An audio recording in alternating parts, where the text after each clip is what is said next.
No le pasa nada malo a su aparato de televisión. No trate de arreglar la imagen. En la siguiente hora usted debe eliminar su incredulidad a todo. Suponga que una nave extraterrestre cayó en el desierto. Nosotros la recogimos y nuestra misión es saber cómo funciona y descubrir también su tecnología de ingeniería. Con la ayuda de grandes médicos, astrónomos e ingenieros, descifraremos la tecnología de los ovnis. Anuladores de inercia, mecanismos de antigravedad y excavadoras de huecos de gusanos. Quizá en el proceso descubramos los secretos del universo a través de la ingeniería extraterrestre.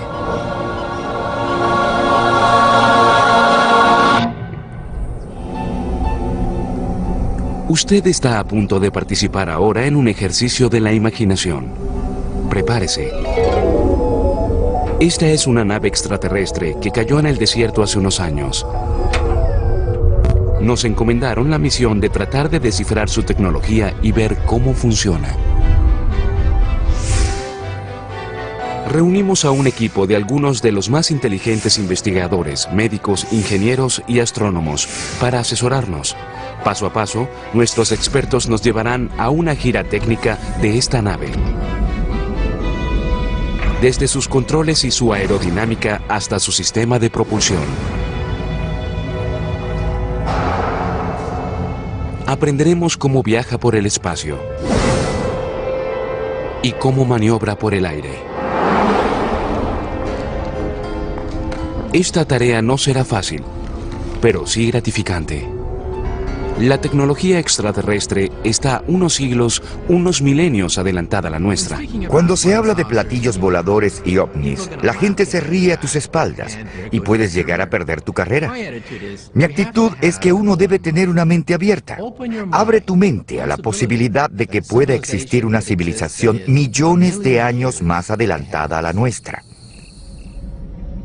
Yo digo que hallen una ley física que evite los contactos con civilizaciones millones de años más adelantadas a la nuestra.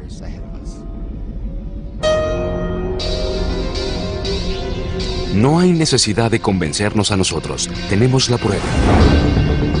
Esta nave es como un examen robado de física avanzada. Empecemos con lo básico: la silueta y características de vuelo de la nave. Nuestros extraterrestres hicieron un platillo. ¿Tiene su forma alguna ventaja aerodinámica? Había muchas otras opciones. Al estudiar registros de avistamientos de ovnis en los últimos 50 años, era obvio que había más de un diseño. Al investigar avistamientos de ovnis, uno se da cuenta que hay muchos rasgos comunes en esos casos y que permanecen fieles en los distintos reportes. Lo primero es que al pensar en ovnis pensamos en un platillo volador, en la silueta de disco que suele ser de metal y brilla con el sol, y esa es quizá la forma más frecuente. Luego están los ovnis en forma de cigarro. Después, los avistamientos más populares son las luces en el cielo, los globos que brillan y que a veces van muy lento y otras muy rápido. Un triángulo o un boomerang son otras formas comunes de avistamientos. Como los extraterrestres podrían venir de todas partes de la galaxia, es sensato creer que tendrían distintos modelos y formas, como las que tenemos nosotros en nuestras naves. Cada una tiene su propia meta y características de manejo. Cuando se piensa en un avión ligero, las alas suelen tener generalmente bordes romos, pero cuando desarrollas altas velocidades, las alas deben tener bordes afilados. Para llegar a velocidades hipersónicas, no necesitas tener ninguna ala. Lo que la NASA está probando en estos momentos es básicamente algo que tiene la forma de una lámina voladora.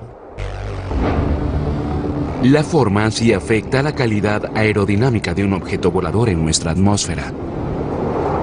Cuando uno piensa en aviones convencionales, la fuerza que suele actuar sobre ellos es la fuerza ascensional. Eso generalmente es hecho por alguna superficie a la que llamamos ala. Pero contra la fuerza ascensional actúa la resistencia al avance, y eso es sencillamente el aire que se mueve sobre una superficie y que tiende a impedir su movimiento. Por supuesto que eso hay que superarlo con algún tipo de propulsión hacia adelante o impulso que contrarresta la resistencia al avance.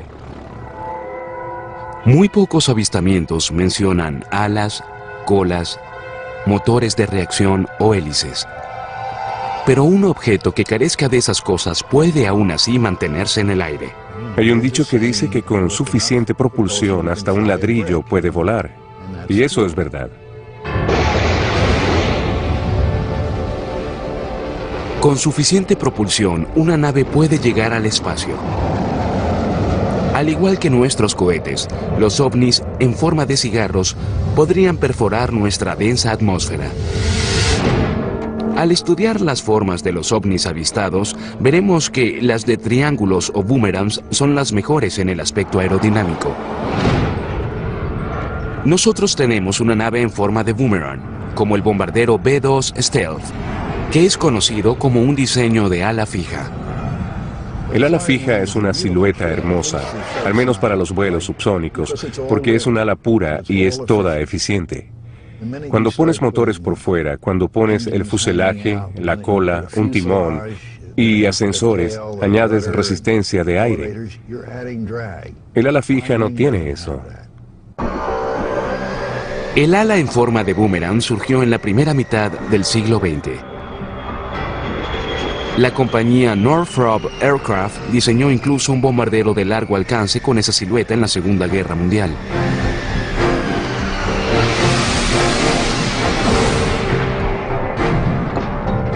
Es una coincidencia que el avistamiento que empezó el fenómeno de los ovnis también describió objetos en forma de boomerang.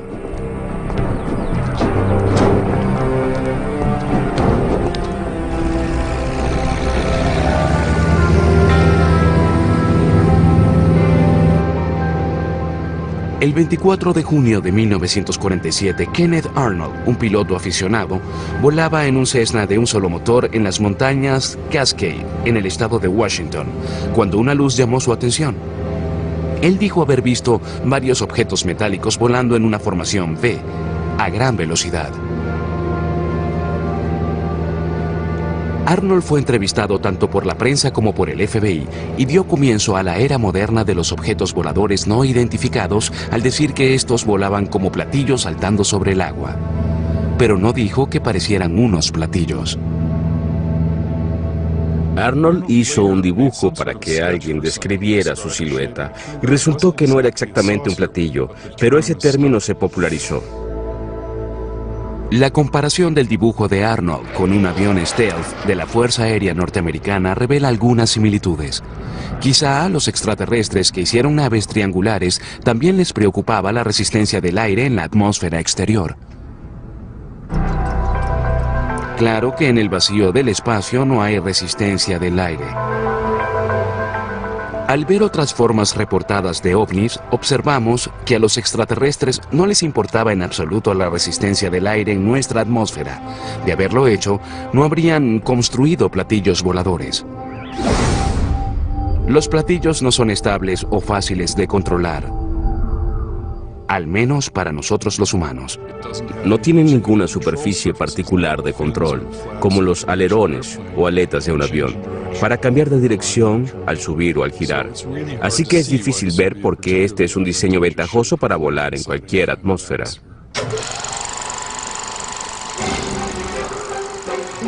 Muchos se han interesado en hacer platillos voladores y han mostrado que se pueden hacer.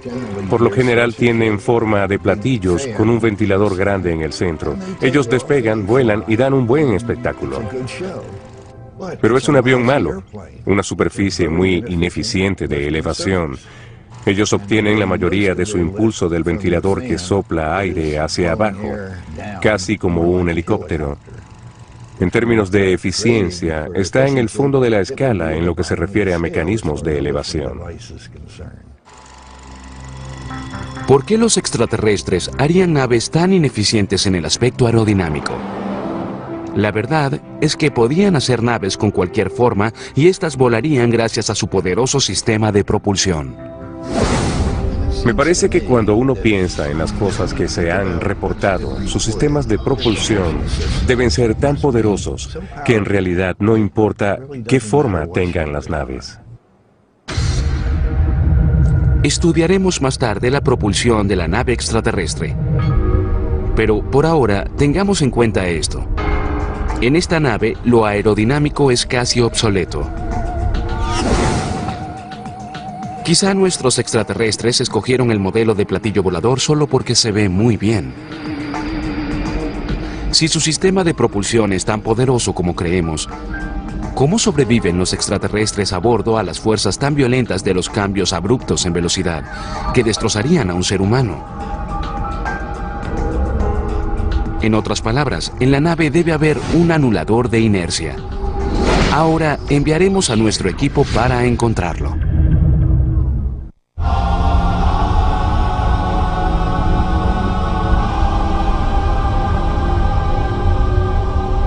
Nuestra nave extraterrestre es inmune a la resistencia del aire de la atmósfera de la Tierra. Pero más importante aún, es inmune a los efectos de la inercia, la propiedad universal de la materia que hace que un cuerpo en descanso siga en descanso y uno en movimiento siga en movimiento. Nuestra nave espacial tiene un anulador de inercia. Una suerte de cinturón de seguridad de alta tecnología que evita que todo en el interior de nuestra rápida nave salga por el parabrisas. Al estudiar reportes de ovnis, nuestros expertos pueden entender mejor este equipo extraterrestre. A veces oyes reportes de ovnis, naves o como sea que los describan, que se mueven a cientos o miles de kilómetros por hora por el cielo. A veces giran a la derecha o suben o bajan, cosa que obviamente no ha logrado aún la raza humana.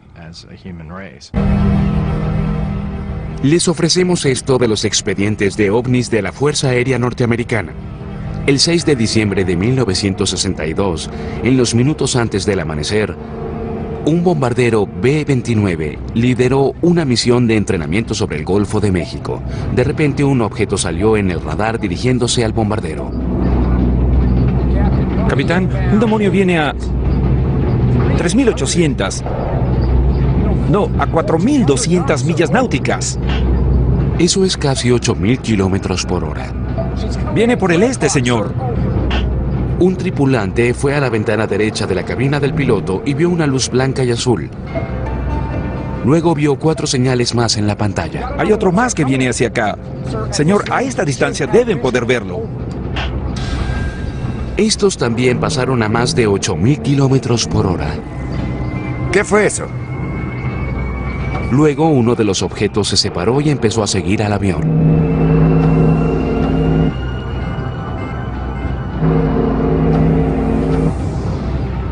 Unos minutos después, el operador del radar vio a todas las señales volar y fusionarse con una señal más grande de radar, que quizá fuera una nave voladora grande. Esa nave nodriza grande arrancó luego a más de 16.000 kilómetros por hora.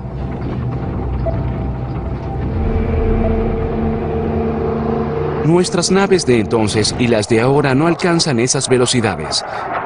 Y aunque pudieran hacerlo, moriríamos al ir tan rápido o al parar de repente o girar tan rápido.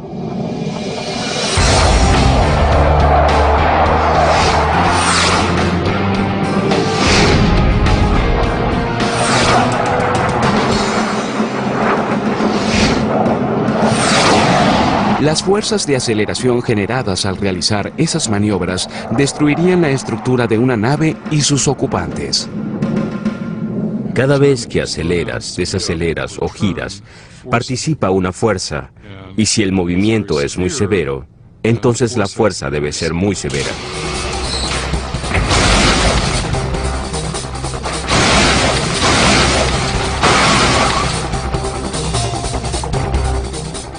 Eso se debe a la inercia. De ella sabemos que es la propiedad de la materia que hace que un cuerpo en descanso siga en descanso y un cuerpo en movimiento siga moviéndose en la misma velocidad y dirección, a menos que la influencie una fuerza exterior. Es por eso que si vas en un auto y desaceleras, te vas hacia adelante porque tu cuerpo quiere seguir moviéndose, aunque no lo haga el auto.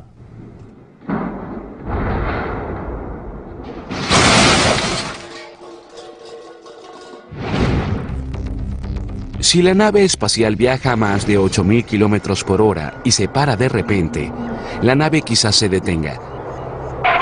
Pero los pilotos extraterrestres se moverán hacia adelante por la inercia.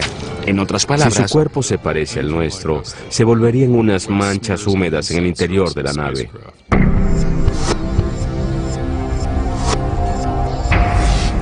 por esa razón el anulador de inercia es necesario. Para entender cómo funcionaría esto, podemos estudiar las investigaciones hechas en más de 100 años de vuelo aquí en la Tierra.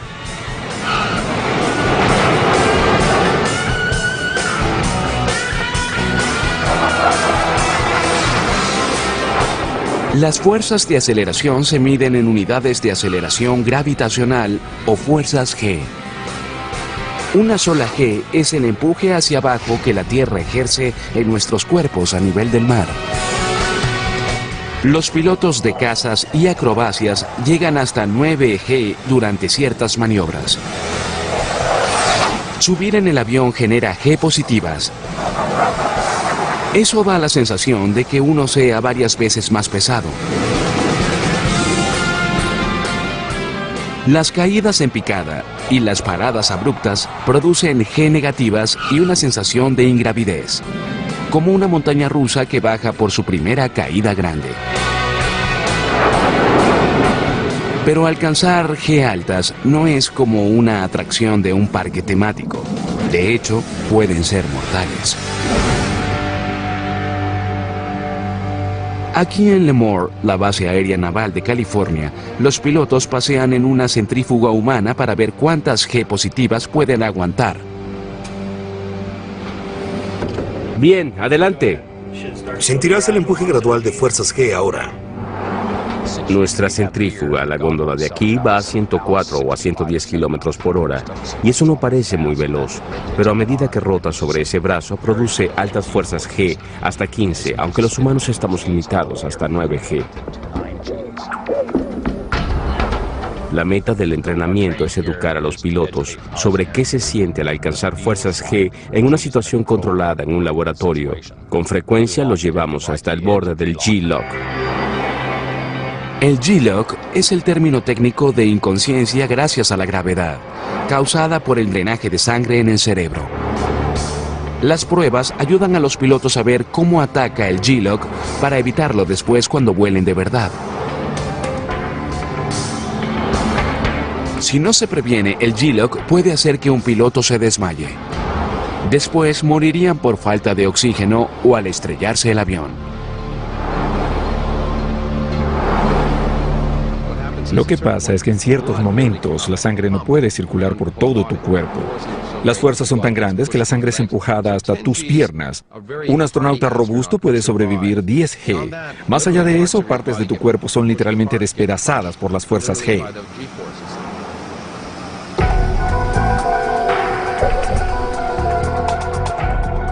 El cuerpo humano es aún más sensible a las fuerzas G negativas. Sabemos mucho de la forma en que las fuerzas G negativas afectan al cuerpo gracias a hombres como el Dr. John Stapp. Él trabajó en la Fuerza Aérea como su propio conejillo de Indias. Se montaba en trineos de cohetes y se lanzaba por una pista grande y era detenido instantáneamente. Eso generaba muchas fuerzas negativas G. En una prueba en 1964, Stapp llegó a la velocidad de 1017 kilómetros antes de detenerse en menos de 2 segundos.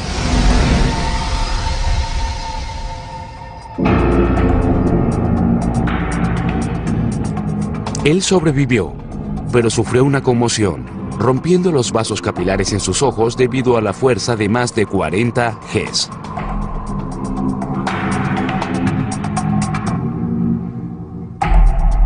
La experiencia de Stapp hizo que desde los asientos eyectores hasta los cinturones de seguridad fueran más seguros, Aunque esas pruebas son severas, no producen las fuerzas G que causarían un paseo en un ovni. Si un platillo volara a la velocidad de la luz e hiciera un giro a la derecha en una décima de segundo, la aceleración sentida sería de 300 G, que bastaría para destruirlo todo, cualquier material conocido y todo lo que haya dentro. Pero esa maniobra sería nada para un ovni. Algunos informes indican objetos que pasaron de 0 a 14.500 kilómetros por hora en forma casi instantánea. Las fuerzas G que uno experimentaría si hiciera eso serían mucho mayores que la fuerza de gravedad.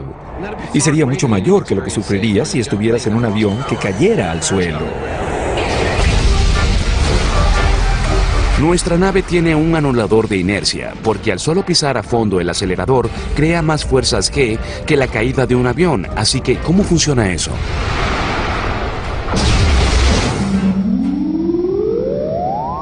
Debe haber algo dentro de la nave que contrarreste esas fuerzas G. Una posibilidad, al menos en principio, es manipular la propia fuerza de gravedad.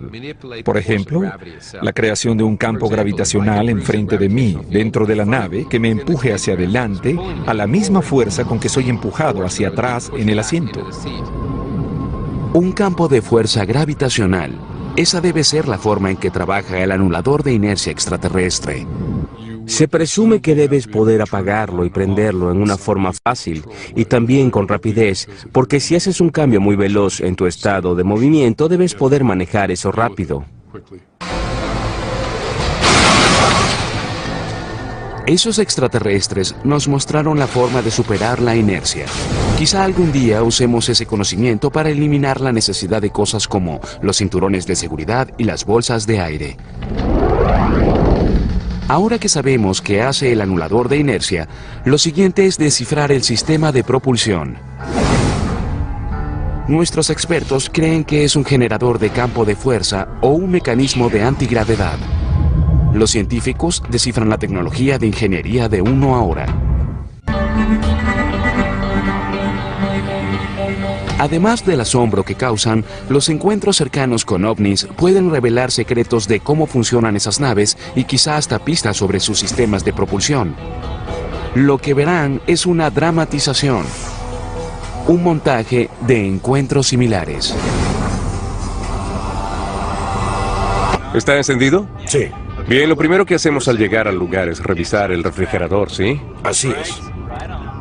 Dos hombres se dirigen a una excursión de fin de semana y también hacia una sorpresa. En muchos casos ha habido avistamientos donde un ovni surgía en el cielo, o volaba sobre un auto, o aterrizaba detrás de un árbol, o algo así. Lo primero que haría es dejar mi trabajo. A veces incluso apagaban los motores de autos y hacían que parpadearan sus luces. Pero ¿en qué forma hacen eso? Es en realidad una interrogante para nosotros. No puedo creer que se acabó el combustible. No nos quedamos sin gasolina, debe pasar otra cosa.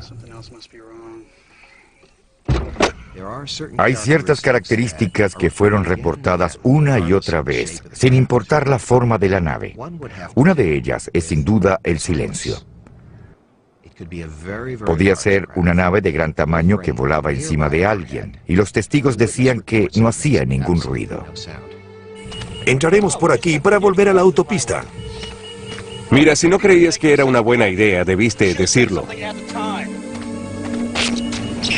Creo que le ocurre algo a la cámara.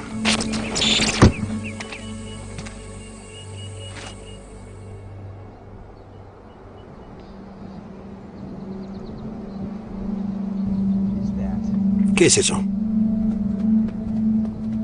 ¿Qué diablos es eso? Bob, ¿qué es eso?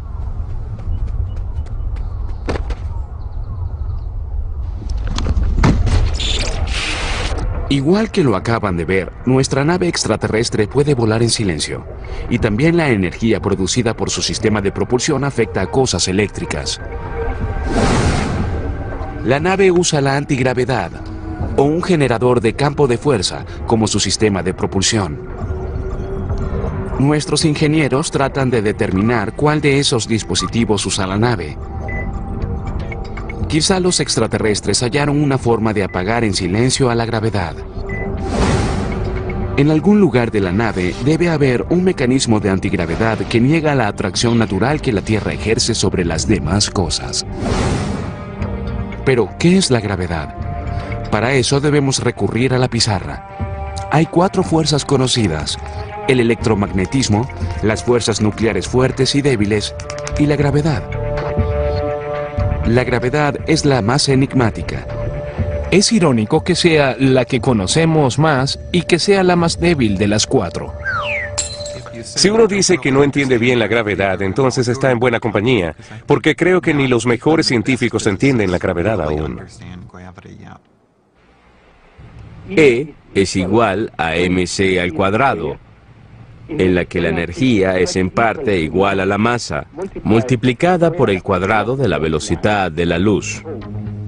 Albert Einstein, cuando trabajaba en la oficina de patentes, revolucionó nuestro entendimiento de cómo funciona el universo con sus teorías generales y especiales de la relatividad. En la de la relatividad general, Einstein dijo que la gravedad es el resultado de la curvatura del espacio causada por la energía y la masa.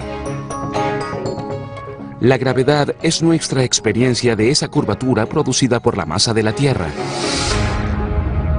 ¿Podría este dispositivo ser un mecanismo de antigravedad? Los humanos nos esforzamos por crear mecanismos de antigravedad. Hasta ahora ninguno ha funcionado. Y la mayoría de los físicos dicen que es imposible.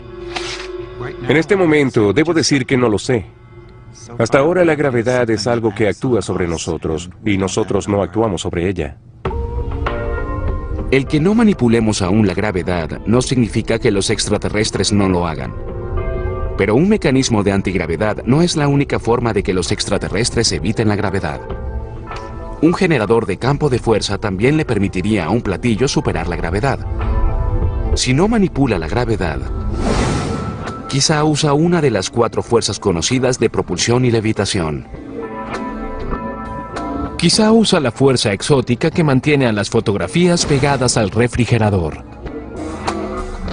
En cualquier punto del espacio alrededor de un magneto hay un campo de fuerza llamado campo magnético. Todo magneto permanente tiene un polo norte y sur. Los polos opuestos se atraen entre sí y sus campos de fuerza los mantienen unidos. Los polos idénticos se repelen.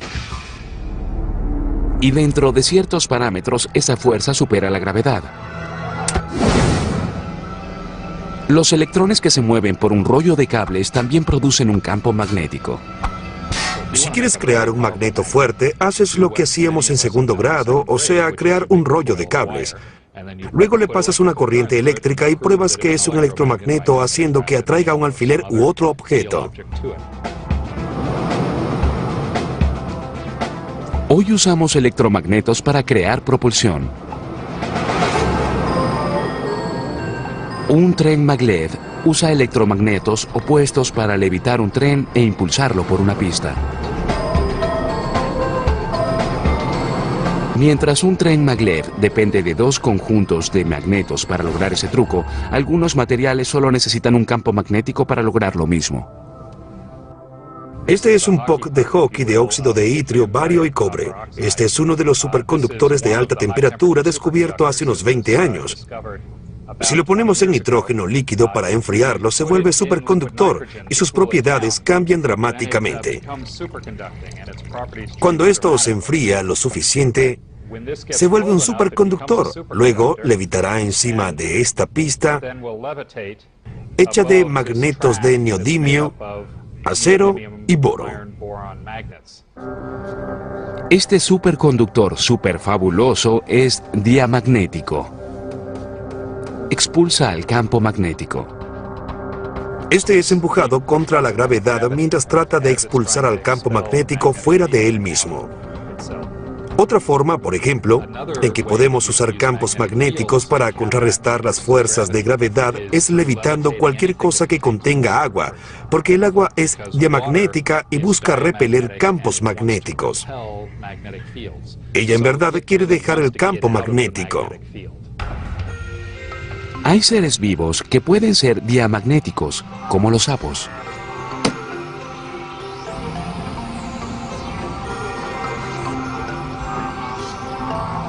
Si pones algo que tenga agua y nuestros cuerpos contienen en su mayoría agua y el cuerpo de un sapo contiene en su mayoría agua, puedes poner eso en un gradiente de campo magnético. Así tendrás un campo fuerte allí y uno más débil ahí, y el más débil estará aquí arriba, y el objeto con agua se moverá hacia los campos magnéticos más débiles. Así que al configurar bien tu experimento, puedes hacer levitar el sapo. Puedes hacer que un ser humano levite porque tenemos mucha agua.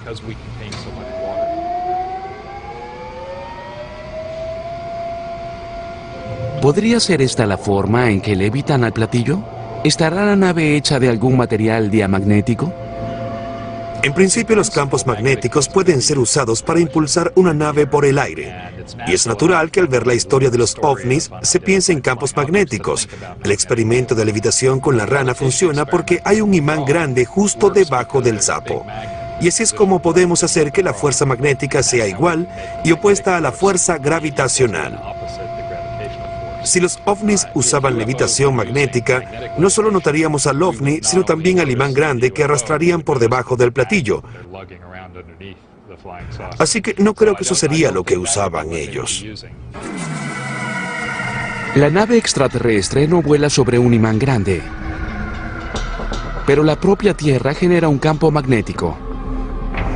Por eso las agujas de las brújulas apuntan hacia el norte. Quizá la nave extraterrestre usa el campo magnético de la Tierra para propulsarse en nuestra atmósfera. Pero el campo magnético de la Tierra es muy débil. Estamos a pocos premios Nobel de levitar una nave con un generador de campo de fuerza. Pero recuerden que un campo de fuerza repelente electromagnético o un mecanismo de antigravedad podrían resolver los retos gravitacionales encarados por los extraterrestres. Y un mecanismo de antigravedad es lo que esta nave extraterrestre lleva después de todo. Su mecanismo de antigravedad manipula la gravedad de la Tierra, revirtiéndola contra sí misma y la concentra para sustentar a la nave en una onda gravitacional. Esta puede ir en la dirección que quiera. Ahora que sabemos que la nave iguala las maniobras acrobáticas de los reportes más asombrosos de ovnis, nos fijaremos en los mecanismos que le permiten viajar por el universo. Nuestra nave extraterrestre usa una forma exótica de viajar por el espacio a través de las galaxias, porque no podría hacer eso con la energía de los combustibles de cohetes. El espacio es sencillamente muy grande, demasiado grande.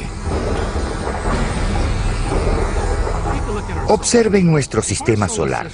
Si nuestro sistema fuera de un pie de largo, aquí está el Sol. Y aquí la órbita de Plutón. Y uno preguntaría, ¿dónde están las estrellas más cercanas? Estarían a kilómetros de distancia. Después de nuestro Sol, la estrella más cercana está en el sistema Alpha Centauri, a más de 4 años luz de distancia. Eso significa que, aun si la nave extraterrestre viajara a la velocidad de la luz, a unos 300.000 kilómetros por segundo, tardaría unos 4 años en llegar a Alpha Centauri desde aquí. Y aun si fuéramos allí, quizá no hallaríamos a nadie. Los científicos calculan con optimismo que el planeta habitable más cercano está a 45 años luz de distancia. Es obvio que ellos usan métodos no convencionales. Además, para recorrer distancias tan grandes necesitarían mucho combustible. Todo ese combustible le añade peso, por supuesto. Consideren lo mucho que tardarían los extraterrestres si usaran cohetes convencionales. Las misiones Voyager, que exploraron Júpiter y Saturno, son los objetos más rápidos hechos por el hombre. Van a 16 kilómetros por segundo. Eso es veloz, pero no lo suficiente. Si los griegos de la época de Homero hubieran lanzado una misión espacial a las estrellas más cercanas y viajaran tan rápido como el Voyager, que es la sonda espacial más veloz hecha por el hombre, y si la lanzaron hace 5.000 años, aún deberían pasar 70.000 años para llegar a la estrella más cercana. No habría recorrido ni el 1% de su viaje. Esta nave está hecha para viajar a la velocidad de la luz o más, y eso no es posible con métodos convencionales. Para lograr esa meta, los extraterrestres debían romper alguna ley de la física, porque Albert Einstein no les permitiría ir tan rápido en la forma antigua.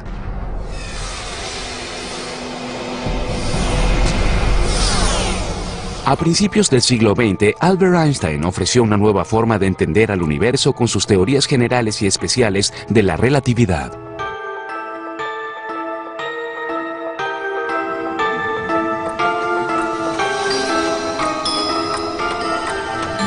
Einstein teorizó que el tiempo es relativo a través del espacio. Es viscoso y flexible.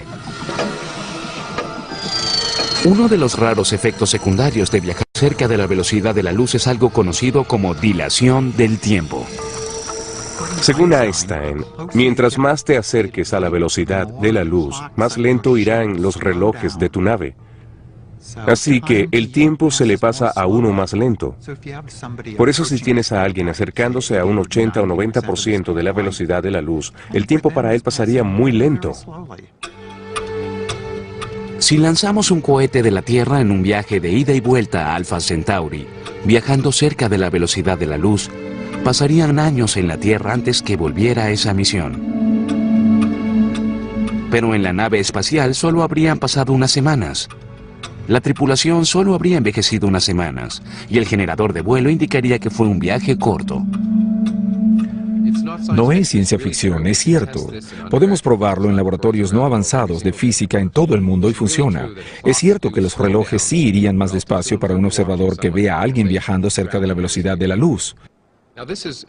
Esto es grandioso, pero también es un problema si una nave hace un viaje de regreso y tarda 5 años en terminarlo, pero llega 50.000 años más tarde a su base.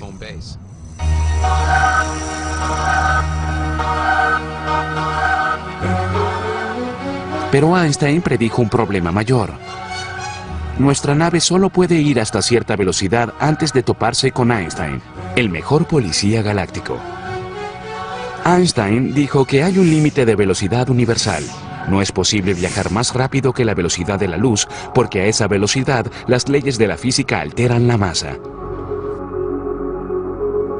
A medida que los objetos suben su velocidad para acercarse más a la velocidad de la luz, aumentan su masa. Si tomo un átomo y lo acelero a la mitad de la velocidad de la luz con combustible de cohete, la cantidad de combustible requerida sería mayor que toda la masa visible del universo. Como nuestra nave estaría hecha de átomos, tendría el mismo problema. A medida que la nave extraterrestre se acerque a la velocidad de la luz, aumenta más su masa, hasta que al final, según Einstein, se vuelve infinitamente más grande. Esa es parte de la asombrosa relación entre la energía y la masa que Einstein captó hace más de un siglo, y el resto del mundo ha estado lidiando con ella desde entonces. Pareciera que esto fuera un muro que impidiera que nuestros extraterrestres viajaran por la galaxia, pero en verdad no lo es.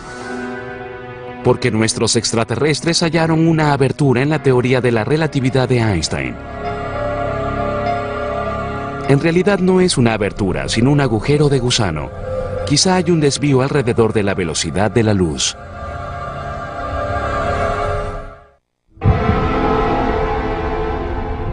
Nuestro equipo analiza el exterior de nuestra nave extraterrestre mientras también lucha para entender cómo funcionan sus mecanismos interiores. Pero nuestros técnicos hicieron un gran hallazgo. Entraron en lo que llamaríamos el sistema de guía computarizado. Parece que ellos tienen un mapa del universo. Esto podría ser un verdadero avance. Al contrario de lo que aprendimos en sexto grado, la distancia más corta entre dos puntos no es necesariamente una recta. Para empezar a entender lo que hacen los extraterrestres, debemos consultar de nuevo a Einstein y sus teorías sobre la gravedad. Einstein vio que la masa y el espacio, la materia y el espacio están conectados en el sentido de que puedes explicar la gravedad diciendo que la masa distorsiona al espacio y que ejerce una fuerza sobre él. El espacio está curvado en la vecindad de la materia y los planetas siguen el camino más corto en la superficie curveada del espacio. Así que los objetos masivos tuercen al propio espacio. Las pruebas de esta extraña teoría, que aseguró el sitial de Einstein entre los dioses de la física, surgieron por dos astrónomos británicos en una excursión durante un eclipse solar en 1919. Los astrónomos fotografiaron al Sol durante el eclipse. En la oscuridad, mientras la Luna oculta el Sol, se pueden ver las estrellas cerca del Sol. Pero Einstein creía que algunas estrellas detrás del Sol también serían visibles. Él predijo que su luz sería curveada por la inmensa gravedad alrededor del Sol, y por lo tanto serían visibles para nosotros más allá de su borde. Él calculó la cantidad por la que se curvearía, y en 1919 unos astrónomos vieron un eclipse de Sol y verificaron que su predicción era correcta, y así Einstein se volvió famoso. Como la gravedad tuerce el espacio, quizá los extraterrestres usaron ese fenómeno para volar a chorro por la galaxia. Este artefacto parece que es un mecanismo de velocidad de la luz. Si pudieras manipular al espacio, podrías expandirlo detrás de ti y contraerlo enfrente de ti. Y podrías construir un mecanismo de velocidad de la luz que tuerce el espacio al manipularlo enfrente y detrás de ti. Y al hacer eso, parece que ir de un sitio a otro se hace más rápido que la velocidad de la luz. Al contraer el tiempo espacial enfrente de ella, mientras expande el tiempo espacial por detrás, la nave extraterrestre se impulsaría como una bala que sale de un rifle. Y aún mejor, los relojes adentro irían a la misma velocidad que los de afuera. Eso es quizá lo más sorprendente. Iría en un bolsillo de espacio ordinario que no sentiría los efectos relativos de su alta velocidad. Como nuestros ingenieros entraron en las computadoras extraterrestres, aprendemos mucho más de la función de la nave. Al lado del mecanismo de velocidad de la luz hay un dispositivo más sofisticado. Relativamente hablando, este también permite viajar más rápido que la velocidad de la luz. Es un generador de agujero de gusano capaz de doblar al propio espacio. Imagínense en el espejo de Alicia. El espejo era en cierto sentido un atajo, un sistema de metro, un túnel a través del tejido del espacio y el tiempo. Eso es un agujero de gusano. Imagínense un mapa de la Tierra. La marca A representa Nueva York. La B representa París. Si doblamos el mapa, veremos que no están muy lejos. Ahora todo lo que debemos hacer es un agujero en el mapa para conectar a ambas ciudades. ¡Voilá! La abertura es como un agujero de gusano. En 1935, Einstein sacó su primer tratado sobre agujeros de gusanos. Nosotros los llamamos los puentes Einstein-Rosen.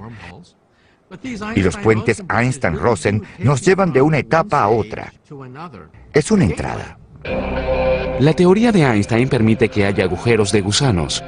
Y según la física cuántica pueden ocurrir en forma espontánea. Sabemos que las ecuaciones de Einstein están llenas de agujeros de gusanos. Es imposible ver las ecuaciones de Einstein sin hallar un agujero de gusano. Están en todos lados. El problema es saber cuán estables son. Por suerte, el generador de agujeros de gusano también tiene un estabilizador. Así los extraterrestres pueden abrir un agujero de gusano y tenerlo abierto hasta que pase la nave. Problema resuelto. La comprensión de esta nave extraterrestre ha sido un gran reto. Hemos tenido que usar al máximo nuestro conocimiento de física y mecánica cuántica para entender lo que lograron nuestras visitas extraterrestres. Pero logramos descifrar bastante. Un ejemplo es su forma de desafiar la gravedad y la inercia, y cómo elude la velocidad de la luz para cruzar el universo.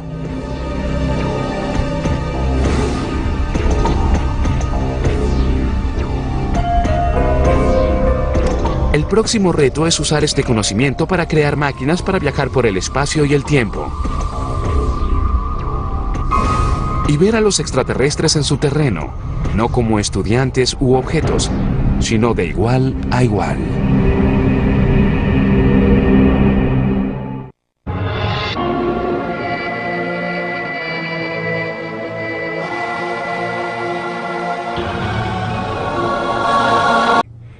Cuando pones motores por fuera, cuando pones el fuselaje, la cola, un timón y ascensores, añades resistencia de aire.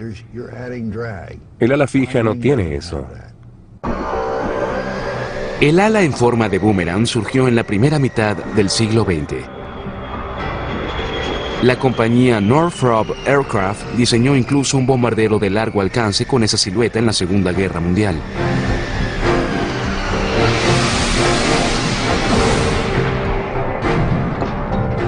Es una coincidencia que el avistamiento que empezó el fenómeno de los ovnis también describió objetos en forma de boomerang.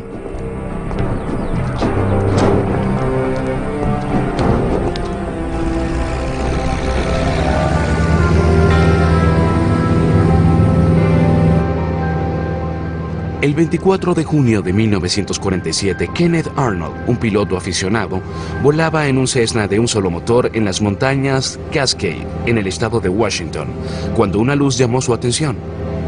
Él dijo haber visto varios objetos metálicos volando en una formación V, a gran velocidad.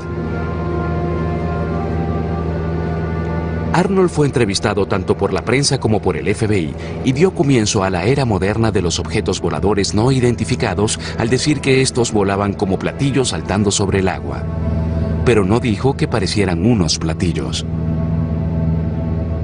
Arnold hizo un dibujo para que alguien describiera su silueta. La fuerza que suele actuar sobre ellos es la fuerza ascensional. Eso generalmente es hecho por alguna superficie a la que llamamos ala. Pero contra la fuerza ascensional actúa la resistencia al avance, y eso es sencillamente el aire que se mueve sobre una superficie y que tiende a impedir su movimiento. Por supuesto que eso hay que superarlo con algún tipo de propulsión hacia adelante o impulso que contrarresta la resistencia al avance. Muy pocos avistamientos mencionan alas, colas, motores de reacción o hélices. Pero un objeto que carezca de esas cosas puede aún así mantenerse en el aire. Hay un dicho que dice que con suficiente propulsión hasta un ladrillo puede volar. Y eso es verdad. Con suficiente propulsión, una nave puede llegar al espacio. Al igual que nuestros cohetes, los ovnis, en forma de cigarros, podrían perforar nuestra densa atmósfera. Al estudiar las formas de los ovnis avistados, veremos que las de triángulos o boomerangs son las mejores en el aspecto aerodinámico. Nosotros tenemos una nave en forma de boomerang, como el bombardero B-2 Stealth, que es conocido como un diseño de ala fija. El ala fija es una silueta hermosa, al menos para los vuelos subsónicos, porque es un ala pura y es toda eficiente. En los últimos 50 años, era obvio que había más de un diseño. Al investigar avistamientos de ovnis, uno se da cuenta que hay muchos rasgos comunes en esos casos y que permanecen fieles en los distintos reportes.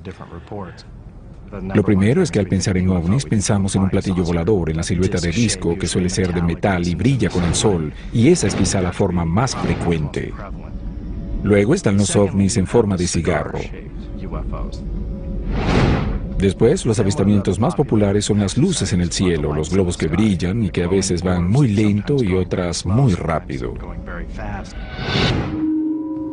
Un triángulo o un boomerang son otras formas comunes de avistamientos. Como los extraterrestres podrían venir de todas partes de la galaxia, es sensato creer que tendrían distintos modelos y formas, como las que tenemos nosotros en nuestras naves. Cada una tiene su propia meta y características de manejo. Cuando se piensa en un avión ligero, las alas suelen tener generalmente bordes romos, pero cuando desarrollas altas velocidades, las alas deben tener bordes afilados. Para llegar a velocidades hipersónicas, no necesitas tener ninguna ala. Lo que la NASA está probando en estos momentos es básicamente algo que tiene la forma de una lámina voladora.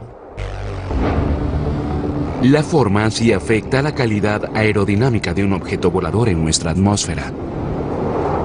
Cuando uno piensa en aviones convencionales, Van a una gira técnica de esta nave.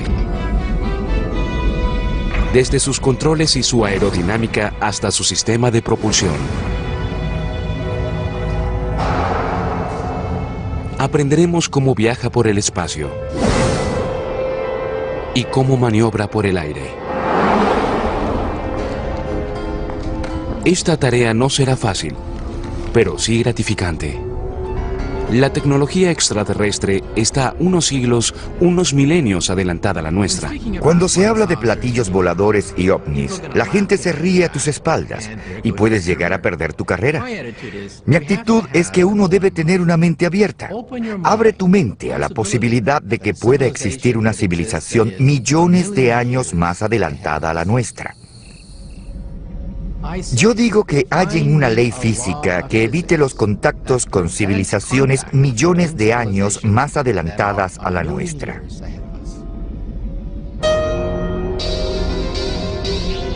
No hay necesidad de convencernos a nosotros, tenemos la prueba. Esta nave es como un examen robado de física avanzada. Empecemos con lo básico, la silueta y características de vuelo de la nave. Nuestros extraterrestres hicieron un platillo. ¿Tiene su forma alguna ventaja aerodinámica? Había muchas otras opciones. Al estudiar registros de avistamientos de ovnis,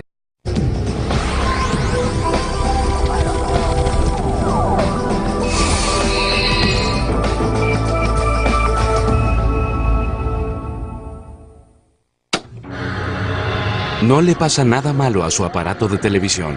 No trate de arreglar la imagen. En la siguiente hora usted debe eliminar su incredulidad a todo. Suponga que una nave extraterrestre cayó en el desierto. Nosotros la recogimos y nuestra misión es saber cómo funciona y descubrir también su tecnología de ingeniería.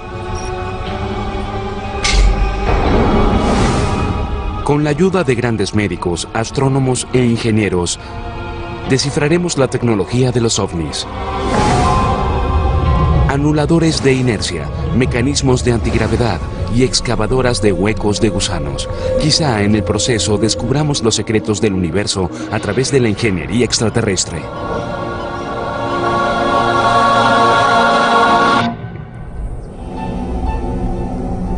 Usted está a punto de participar ahora en un ejercicio de la imaginación.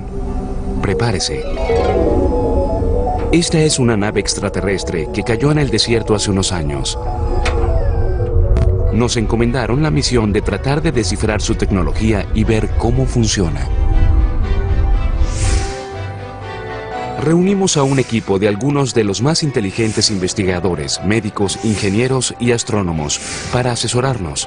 Paso a paso, nuestros expertos nos llevan